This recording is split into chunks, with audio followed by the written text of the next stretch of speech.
Hello and welcome or welcome back to the NNP Symposium. We are here this hour with Mike Markowitz. And Mike, you can go ahead and turn your camera and mic back on. It'll be at the top of your screen, that little green bar that popped down. There we go. So Mike is going to be talking to us about collecting Byzantine coins. He is a member of the ANS and writes about ancient and medieval coins for Coin Week.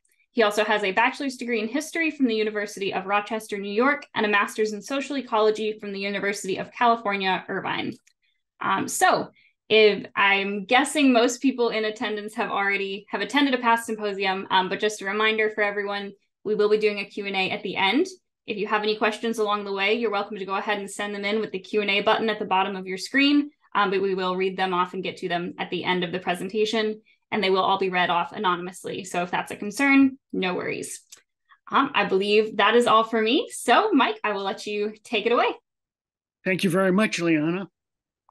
For over 25 years now, I've been a serious collector of the coins commonly known as Byzantine. As a history major in college, I took a course on the Byzantine imperial city, and it left me with a lifelong fascination with this Greek-speaking Orthodox Christian empire that endured with amazing resilience for over 1,100 years. Here's a quote. Of the Byzantine Empire, the universal verdict of history is that it constitutes, without a single exception, the most thoroughly base and despicable form that civilization has yet assumed. Its vices were the vices of men who had ceased to be brave without learning to be virtuous. The history of the empire is a monotonous story of the intrigues of priests, eunuchs, and women, of poisonings, of conspiracies, of uniform ingratitude, of perpetual fratricides, unquote. This often cited quotation from William Lecky's History of European Morals, published in 1869, is typical of the low regard that centuries of Western scholarship has held towards the Eastern Roman Empire. That word Byzantine is problematic because the people who lived there didn't call themselves Byzantine. The people who lived in the Eastern Roman Empire called themselves Romaioi, Romans, and the title of their emperor was Basileus Romaion, Emperor of the Romans, although Westerners at the time often regarded him as just the king of the Greeks. The term Byzantine comes from the ancient Greek name of the city that today is Istanbul, Turkey, Byzantion. But for over 1,000 years, it was Constantinopolis, the capital of the Roman Empire. At its peak, before the Great Plague in the year 541 struck, the population exceeded 500,000. The population of the whole empire might have been as much as 26 million. For much of its history, the empire was rich. It maintained a vigorous international trade and a cash economy based on a gold standard. Byzantine coins have been found in archaeological contexts from Britain all the way to China. For the sake of convenience, we can divide the long span of Byzantine coinage into 4 coinage eras based on the main denomination that was issued at each time. And these are the solidus, the histamenon, the hyperpyron, and for the very last century of the empire's existence, the stavraton. This slide is my foolish attempt to squeeze all of Byzantine monetary history onto one page, something that usually requires a 400-page book. Let's begin with the era of the solidus. The Byzantine solidus bore a crowned-facing portrait of the emperor on the obverse or head side. and initially a standing figure of a winged angel on the reverse, holding a globe topped by a cross. In the year 578, the angel was replaced by a simple cross on steps, which became the regular symbol of the denomination for centuries. Today, you might expect to pay $350 to $500 for a common Byzantine solidus in reasonable, let's say, very fine condition. That coin represented the cost of a good woolen cloak in the 6th century. For 3 or 4 of these, you could purchase a donkey. For 17, you could buy a slave. The solidus was first issued by Emperor Constantine the Great around the year 309. It was nearly 24 karat gold, 99.5% pure or better. And it was struck at a standard of 72 pieces to the 12-ounce Roman pound. It replaced a heavier coin, the aureus, that was originally struck at 50 to the pound, later declining to 60 to the pound. So the solidus weighed 4.5 grams, and the mint was able to control this weight with great precision, plus or minus a few hundredths of a gram. For comparison, an American nickel weighs exactly 5 grams, and the British 10 pence coin currently is 6.5 grams. This is a piece from my own collection. A dramatic change in the appearance of the gold coinage came in the year 692, when Emperor Justinian II placed the image of Jesus on the obverse and modestly relegated his own standing figure to the reverse side of the coin, with a Latin inscription that translates as Lord Justinian, servant of Christ. Now, this was an act of defiant political propaganda directed at the Muslim Caliphate, which was the rival and often the enemy of the empire for centuries. Because the Muslim Caliphate had begun to put Islamic religious inscriptions on their gold coinage, such as, "There is no God but Allah, and Muhammad is his messenger." A bitter conflict over the veneration of religious images troubled the empire during the following 2 centuries. To be precise, the years 726 to 843. A series of so-called iconoclast emperors accepted the argument that images of Christ, the Virgin, saints, or angels violated the commandment prohibiting idolatry. For them, the only acceptable Christian symbol on the coinage was the cross.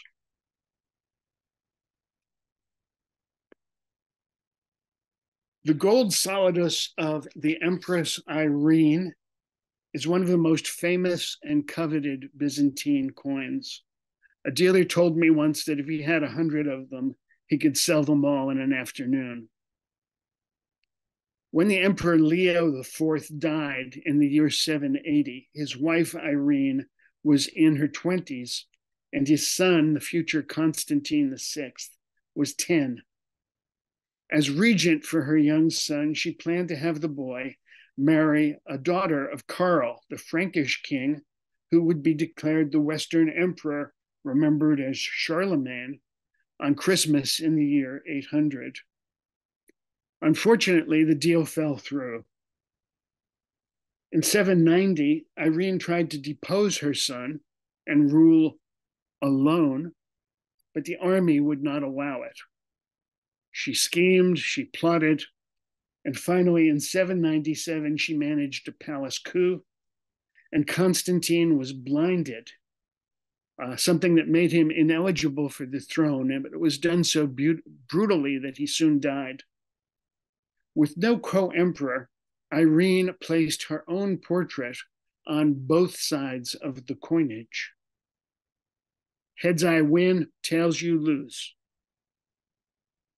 After a disastrous reign, Irene was finally deposed in another coup on October 31st, 802, and she died in exile. Iconoclasm was unpopular with the people, especially women and the politically powerful monks. And finally, in 843, the Empress Theodora and her son, Michael III, restored the veneration of icons, an event that's still observed by the Greek Orthodox Church as the triumph of orthodoxy. The rare gold solidi of Michael III bear a portrait of Christ, but you can see that compared to Justinian's coin, it's crudely executed, since the skills of the die cutters in representing a portrait had deteriorated during the iconoclast years. This is a coin that keeps getting away from me. I'm constantly outbid on examples of this that come to auction. And this last example sold for $12,000 a few weeks ago.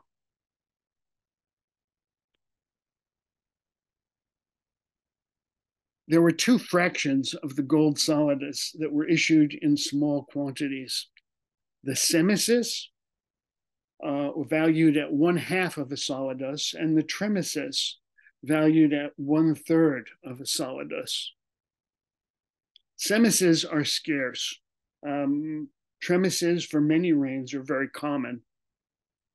Many of the Western kingdoms, such as the Visigoths, the Lombards, the Merovingians, even the Anglo-Saxons, issued imitations of the tremises from the 5th to the 7th century. By the 8th century, the fractional gold coinage was dying out, and it ceased to be produced at all in the 9th century. This charming little coin is among my favorites. They're hard to find in high grades. Being small and thin, they took a beating in circulation. But I've managed to collect a few. Ravenna was a Byzantine outpost on the Adriatic in northern Italy, and it issued tremises with this prominent raised circular rim and distinctive chubby style of lettering. Silver coinage had largely disappeared from circulation in the Roman Empire in the 5th century. Limited quantities of a silver coin called the miliarenza, struck at a standard of 72 pieces to the pound, were issued. And here's an example of one issued for Justinian the Great. The reverse inscription, Gloria Romanorum, glory of the Romans.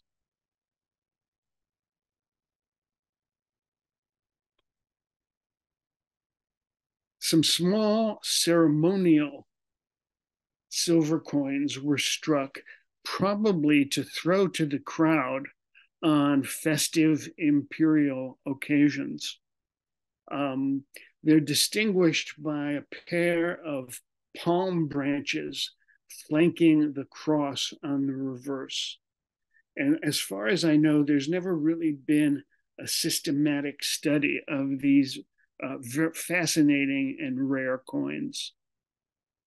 Numismatists, when they don't know what a coin was for, often will call it ceremonial. About the year 615, the Emperor Heraclius, in desperate need of cash to finance the ongoing war against the Sasanian Empire of Persia, created an emergency silver coin called the hexagram that was struck at a standard of 48 to the pound. Large quantities of silver altar vessels and ornaments contributed by or confiscated from the church were hammered out into sheets, cut with shears into irregular blanks, and struck as coins. On the reverse, the hexagram carried a bold Latin motto, Deus adiuta Romanis, God help the Romans.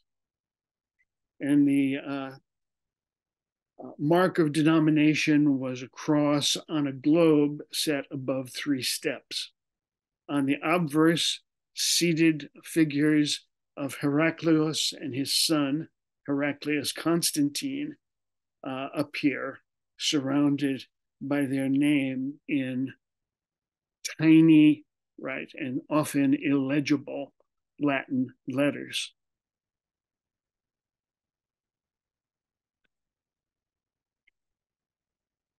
In the year 720, when the Emperor Leo III associated his son, the future Constantine V, as co-emperor with him on the throne, he began issuing large quantities of a new lightweight silver coin called the milliaricion.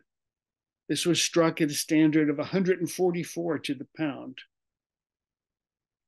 These coins were still overvalued at an exchange rate of 12 to the gold solidus. Byzantine silver coinage is sort of paradoxical because it was never really as abundant as the gold coinage, which is the reverse of what you would expect. Many of these coins in subsequent reigns were overstruck on Islamic silver dirhams, which were of approximately the same weight standard. And on some examples, you can actually see traces of the Arabic script under the overstrike. Let's talk about the copper coinage, which is very common and quite affordable, usually for collectors. This is an astonishingly well-preserved example. Small change was always in short supply in the ancient world, and the copper or bronze coinage would stay in circulation for centuries until it wore flat. So to find a coin this well preserved is almost miraculous. Anastasius I ruled from 491 to 518. He's considered the first Byzantine emperor by most historians. He had begun as an imperial finance official, and he launched a major reform of the coinage, creating 4 logical denominations of copper coinage to meet the need for small change in an urban economy where people need to make lots of small purchases daily.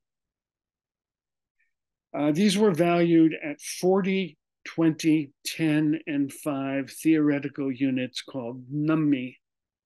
The nummus had been 4th and 5th century copper coin, the size of the fingernail on your little finger, right? That was worth so little, right? It was almost useless. In theory, 1 gold solidus exchanged for 7,200 nummi. Now, in practice, money changers charged about a 3% commission. So if you brought your gold coinage to a money changer in the market and wanted to change it into copper, you'd get about 3% less than the theoretical value. Anastasius was such a good manager that when he died, he left a surplus in the treasury of some 320,000 pounds of gold. The 40 nummi coin is called a follis, which meant purse, actually, in Latin. The emperor's name and portrait appear on the reverse. A large capital M, the Greek numeral for 40, is on the reverse, always with a mint mark below it, CON for Constantinople. And later, the date appears in Roman numerals based on the years of the emperor's reign. The half follis, right, valued at 20 nummi, bears a prominent K, the Greek numeral for 20 on the reverse. This example is struck at the town of Nicomedia. So you can see NI at the bottom as the mint mark.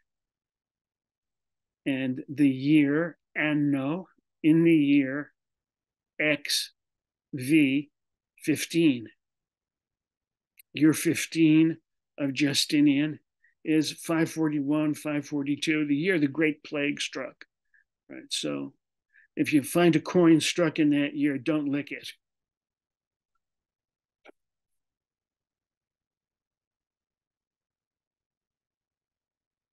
We turn now to the era of the Histamenon, which extends from 963 to 1092, 129 years.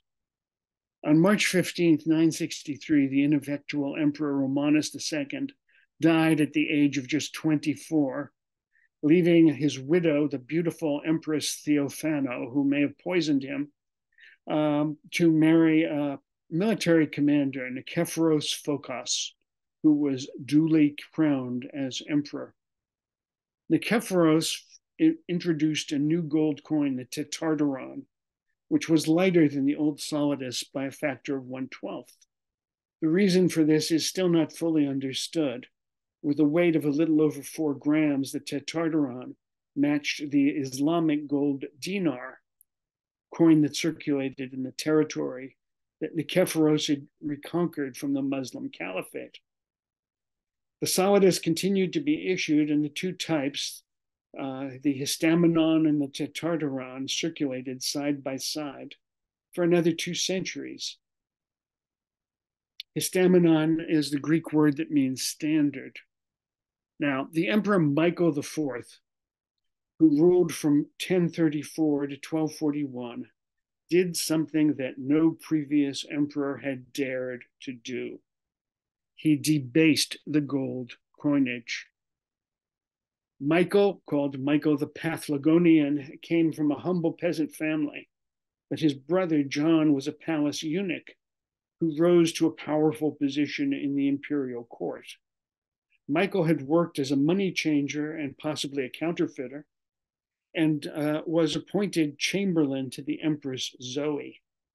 He soon became her lover, and eventually the emperor, after arranging the murder of her husband, the Emperor Romanos III. This was just how the Game of Thrones was played in Constantinople. Michael's gold coins during his reign, beginning about 23.5 carats, declined to 19.5 carats.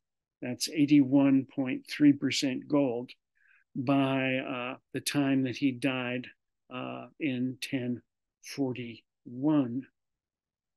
This coin, a gold Histamenon numisma, is considered by many the single most beautiful Byzantine coin ever struck. Only about 15 examples of this coin are known to exist. And there's a debate over whether it belongs to Michael IV or his very short-lived nephew and successor, Michael V. It's uncertain whether it was struck at Constantinople or at Thessalonica, the empire's second city in northern Greece. But on Harlan Burke's list of the 100 greatest ancient coins, this type is included as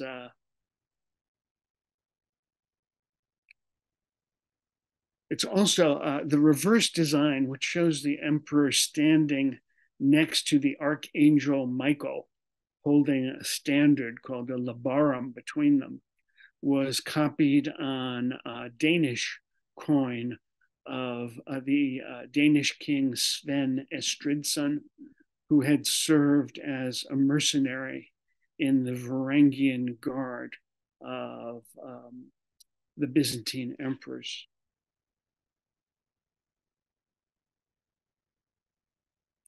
Over time, the Histamenon became broader and thinner and gradually took on a cup-shaped form, while the tetarteron, issued in small quantities, remained thicker and flatter. A pattern that we often see in history is that once the process of currency debasement starts, it's very hard to reverse. By the 1050s, the gold was just down to 18 carats in the coin. By the 1070s, the fineness was down as low as 8 carats, just 1/3 gold, the rest being silver. Now, modern gold coins are usually alloyed with 10% copper, which hardens the metal and makes it more resistant to circulation wear. But Byzantine gold coins came to be alloyed with an increasing proportion of silver. Coins with less than 50% gold, but below 12 carats fine, are often described as electrum, which is technically inaccurate because electrum is actually a naturally occurring alloy of gold and silver. This coin of Constantine X, examples of this are the most deeply cup-shaped coins in the Byzantine series. And we need to talk about why Byzantine coins came to be cup-shaped. It's an interesting story. Gold has a specific gravity of 19.32. That means 1 cubic centimeter of gold weighs 19.32 grams. Gold is much more dense than silver, which has a specific gravity of 10.49. So if you want to hold the weight of the coin constant, mixing a higher proportion of silver into the alloy is going to give you a bigger coin. Either it's going to be thicker, which makes it harder to strike, or it's going to be larger in diameter, which requires bigger dies to strike. In the year 1000, the average diameter of the gold numismo was about 23 millimeters, 9/10 of an inch. By 1085, the coin had the same thickness, but it measured about 31 millimeters in diameter, about an inch, nearly an inch and a quarter. All things being equal, a bigger coin is more impressive, and a large thin coin is easily bent. And because the gold-silver alloy is more brittle than soft, pure gold, it's also more likely to crack around the edges. So curved or cup-shaped coins are more difficult to strike. Modern coin dies are precision-made machine tools of hardened steel. But medieval coin dies were individually crafted by hand in soft iron. The artisans who made them could not maintain close tolerances. Even if they could, the process of hand hammering would have quickly destroyed a tight-fitting die set. Now, it might seem logical that the lower die, which is fixed in the anvil, would be for the concave side, and the upper or punch die would be for the convex side. But that would make it nearly impossible to extract the finished coin from the die. So it's clear that the lower die stuck up from the anvil and the upper die fitted loosely over it. Simon Bendall and David Selwood, in a brilliant article in 1971, explained how the cup-shaped Byzantine coins were struck. And it was a process in which the die was rocked from left to right between two blows. And that's why we often see on these coins that there's a bit of double striking, because in the process of rocking the coin to fully strike it on the curved die, right, it shifted a bit.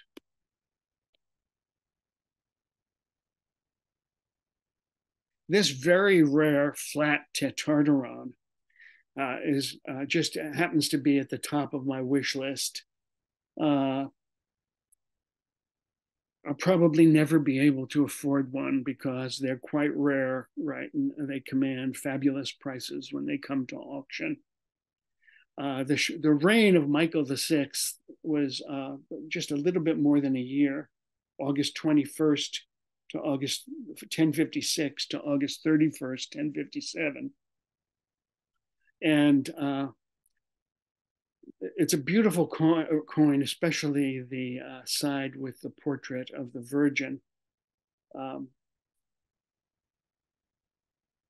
My friend Wayne Sales, in his book on Byzantine coins, describes this reverse as a composition that radiates emotion through simplicity.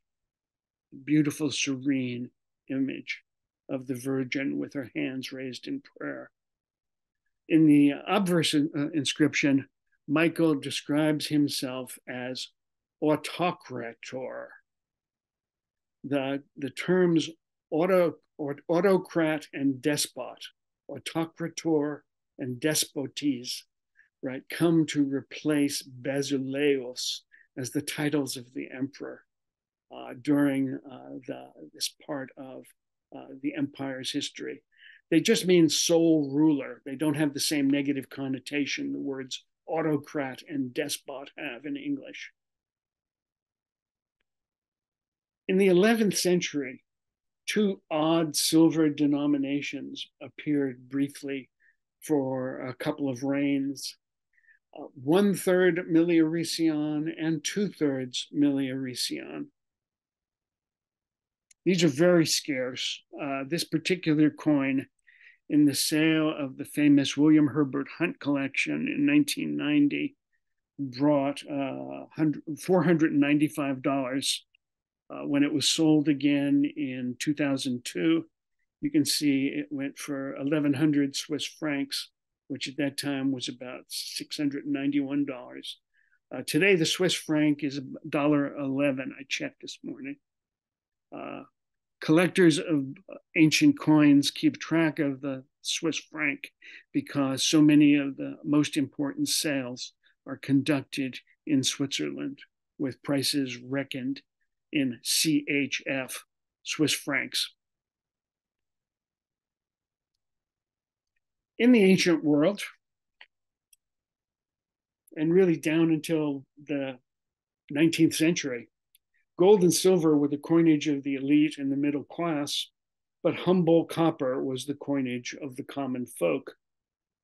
And for over 120 years, the single denomination of copper coinage issued by the Byzantine Empire was anonymous. It did not bear the name or the portrait of a ruler, right? But instead bore an image of Jesus and a religious motto. In this case, Jesus Christus Basileus Basilei, Jesus Christ, King of Kings.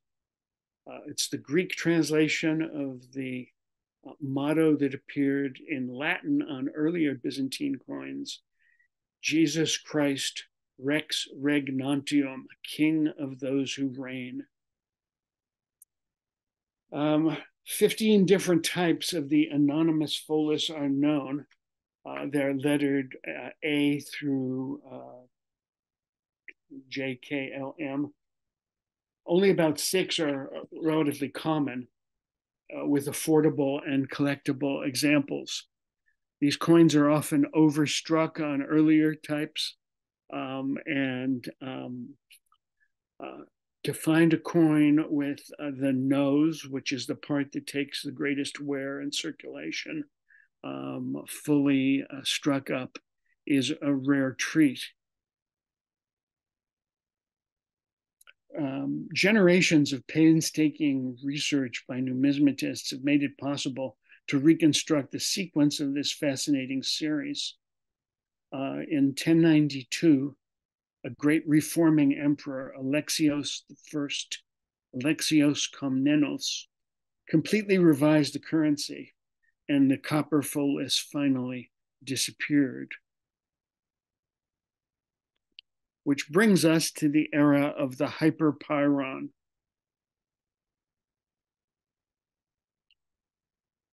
By 1092, when the Emperor Alexios was forced to reform the currency, the gold histamenon was being struck in billon, a grayish alloy of copper and silver and lead without a trace of gold. To restore confidence in the monetary system, Alexios created a new concave coin, the hyperpyron, which was struck at the old weight of nearly 4.5 grams, but in an alloy of 20.5 karat gold. That's 85.4% pure when you do the math. And the inscription that accompanies the standard figure on the concave side of this coin, Alexios despot to komneno, Alexius, the sole ruler, the Komnenos. Family names become increasingly important in the later empire. So we see him wearing the crown, holding the orb, the globe topped by a cross. If you watched the coronation of King Charles III, right, you might have noticed that the orb, the globe topped by a cross, is still part of royal regalia.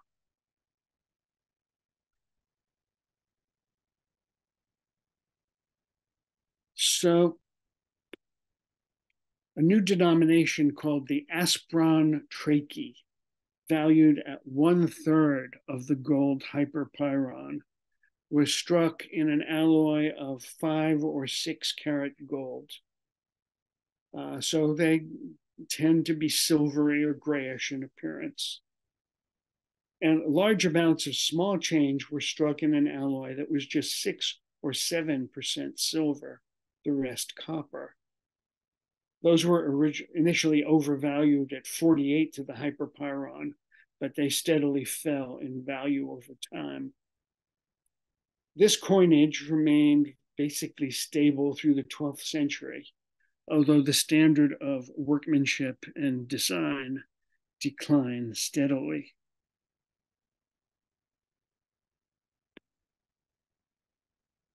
The Latin Empire of Constantinople existed from 1204, when the Fourth Crusade was diverted by the Venetians to capture and sack Constantinople, until 1261, when the empire of the exiled Byzantines managed to recapture it.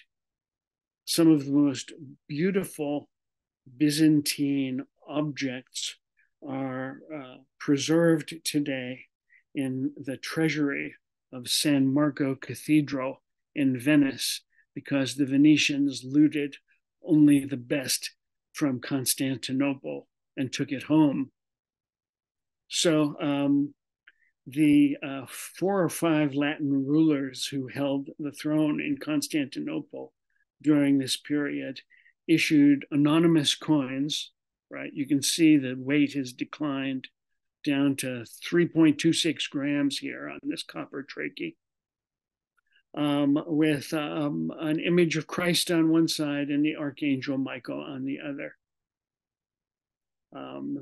These are poorly studied, right? Not much collected and very affordable.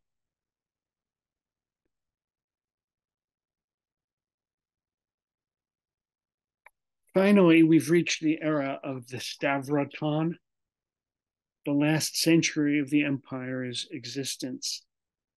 In 1367, the Emperor John, or Johannes in Greek, John V introduced a heavy silver coin, replacing the gold hyperpyron, because the empire could no longer come up with gold for the coinage. This dramatic shift reflects the serious economic decline in the final centuries of the empire, when the economy was increasingly dominated by the Venetians and the Genoese. The Stavroton initially weighed about 8.5 grams. It declined rapidly in weight.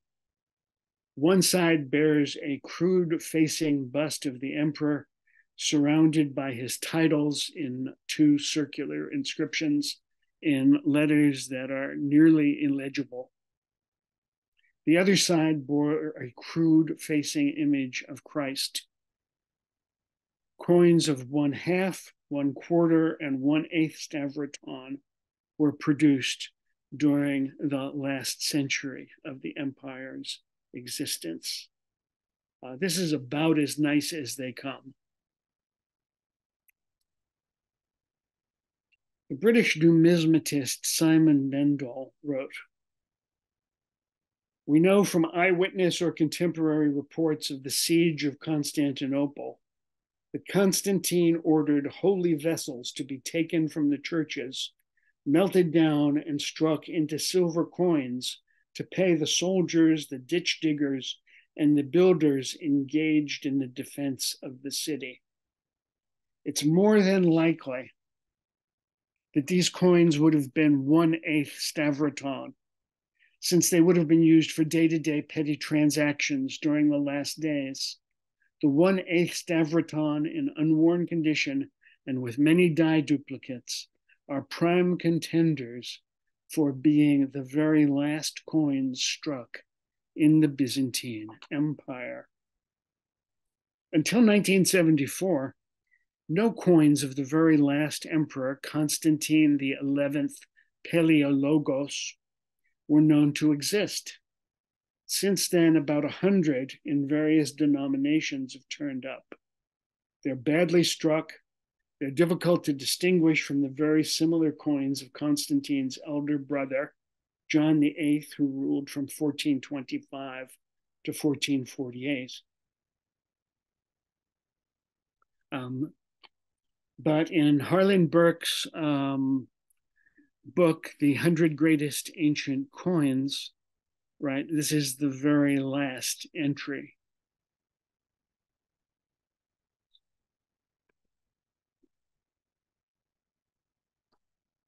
You want to know more? Saying among numismatists is buy the book before you buy the coin. The standard reference for Byzantine coins is the massive and costly 9-volume, well, it's 5 volumes, but some of them are 2 physical books. Dumbarton Oaks Catalog, which weighs 38 pounds, that's over 17 kilograms, and took 30 years to complete. Coins are often cited by their DO, Dumbarton Oaks, number. Dumbarton Oaks is a magnificent estate in Washington, D.C., belonging to Harvard University, and is one of the world's great centers for Byzantine studies. It has a superb collection of Byzantine coins, including some of the greatest rarities. Unfortunately, only a handful are on display. For most collectors, the essential handbook is Byzantine Coins and Their Values by David Sear.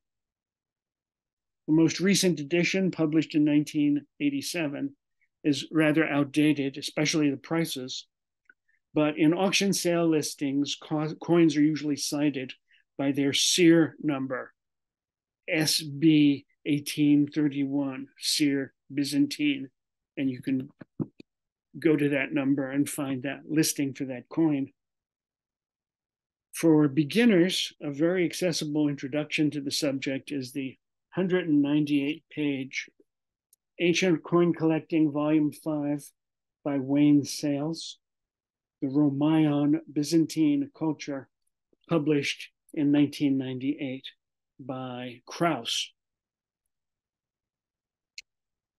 For background on Byzantine history, which is a subject that you probably never studied in school, a great place to start is the superbly readable Short History of Byzantium by John Julius Norwich, or if you're a little more ambitious, his 3-volume history of Byzantium, of which this is the abridgment.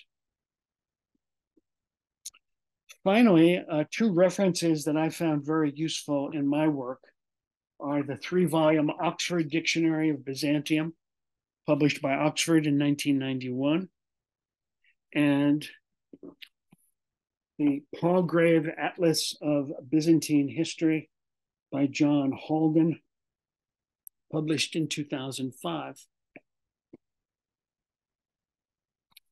I've made numerous references to the wonderful coffee table book, 100 Greatest Ancient Coins, by Harlan J. Burke. And I'm happy to tell you that a 3rd edition is just hitting the stands as we speak.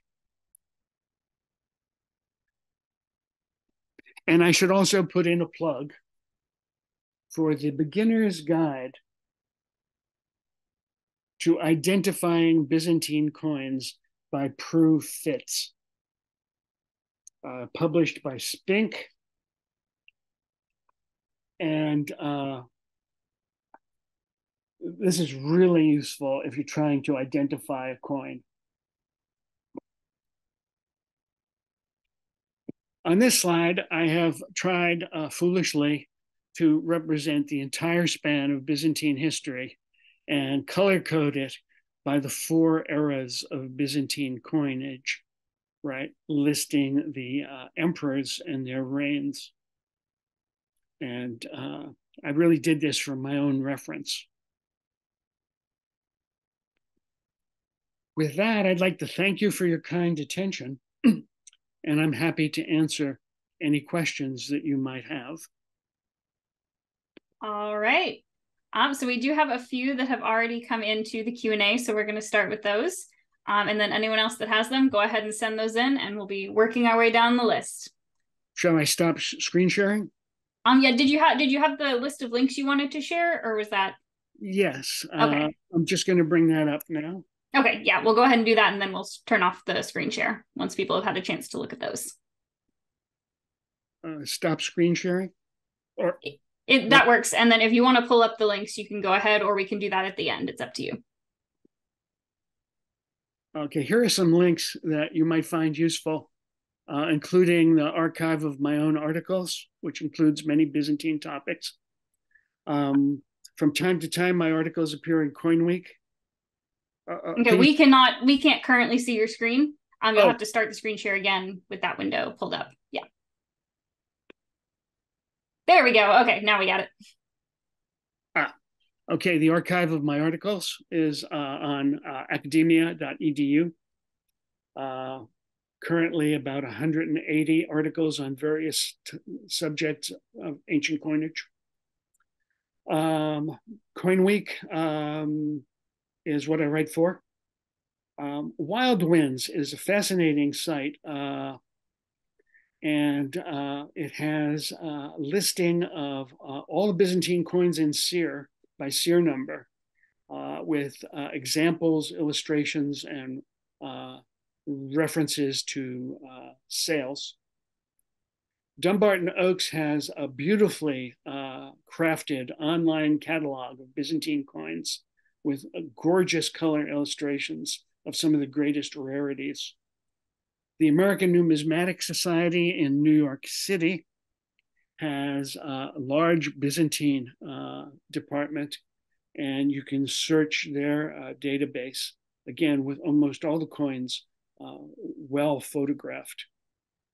And finally, as a good introduction to the subject, the Wikipedia article on Byzantine coinage is a good place to start. Let me bring up the questions and we'll go through them, okay? Okay, you could just leave the links on screen for a few minutes, give people a chance to write them down in case they want to. And then I have the questions pulled up, so I'll read them off. Very good. And we'll go from there. Okay. So this one you touched on a little bit, so I'm going to expand on the question a little. What would your advice be to a new ancient coin collector? Is there a good entry-level book that you would recommend? And like, where would you recommend starting as far as collecting the actual pieces for this series? Where's a good starting point? The best advice that I ever got in numismatics is to buy fewer but better coins, because the bitterness of low quality remains long after the sweetness of low price is forgotten. So where do you buy Byzantine coins? If you're able to attend a coin show, right, there is usually a corner with a few ancient dealers who might have a few Byzantine coins. Harlan J. Burke in Chicago has always got good Byzantine material. CNG, Classical Numismatics Group in Lancaster, Pennsylvania, cngcoins.com, right, has usually got good Byzantine material in their auctions. For bargain hunters, the auctions of Heritage, right, which is Heritage Auctions, headquartered in Dallas. Now, most of their coins are going to be slabbed, right? And some collectors like slabs, some collectors hate them. So that's my advice. And like I said, the essential book, right, is Byzantine Coins and Their Values. And you can pick up a secondhand copy of that for about $50. Next question. All righty. Do any third-party grading companies accept the cup-shaped Byzantine coins? Yes. The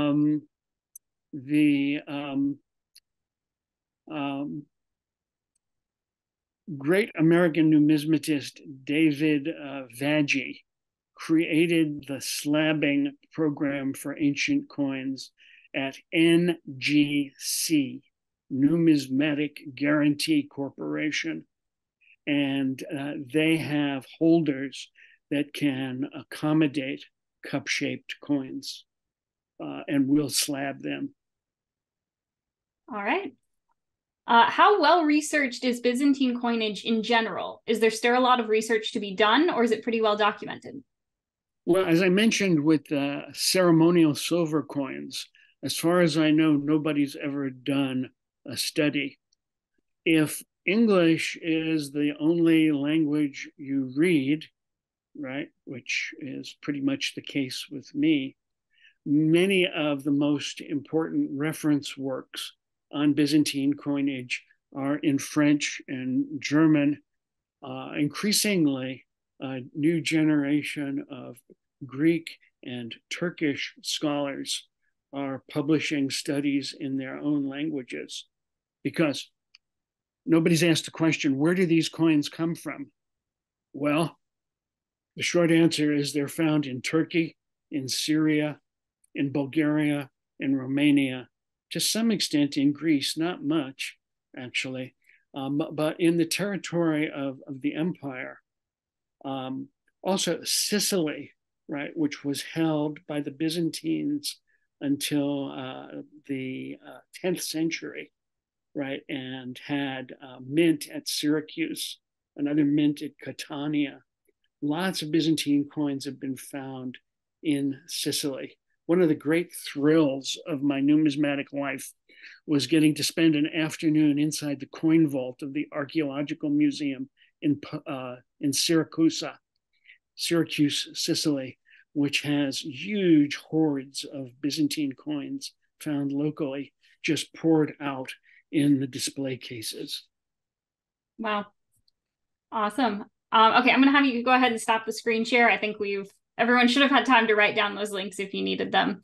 Okay, stop share. More questions. Excellent. Yep, we still got a few in here. Okay, I was curious about why Michael IV, or possibly V, chose to devalue the coinage when the empire was supposedly still in pretty good financial condition. The reason that you usually debase the coinage is to squeeze more payments out of the same amount of precious metal. The most important job of a Byzantine emperor was usually to keep the army happy. And one way to keep the army happy was to cross their palms with gold. Right. Like James Bond villains, right? The mercenaries love only gold. So to make the gold go farther, right, you start adulterating it. Makes sense. Okay, then I think that's all we have in here. There was one other one that I think you already hit on, answering a different question. So we're gonna, yeah, we've already talked about that one. Great. Okay, so if anyone has any last minute questions, send them in promptly. Otherwise, we are going to go ahead and wrap it up. Thank you so much for still got 45 participants. Look at that. Yep, we've had plenty of people. Thank you all very much for your patience and your kind attention. And with that, I will bid you good hunting. All right. Thank you so much for taking the time out to present. And for all of the viewers, our next presentation will be starting at 2 o'clock. We've got Jeff Pritchard talking about American slavery and the Liberty Cap. So hope to see you all back at that one. Otherwise, thank you for joining and hope you enjoy the rest of the symposium. Bye. Signing off.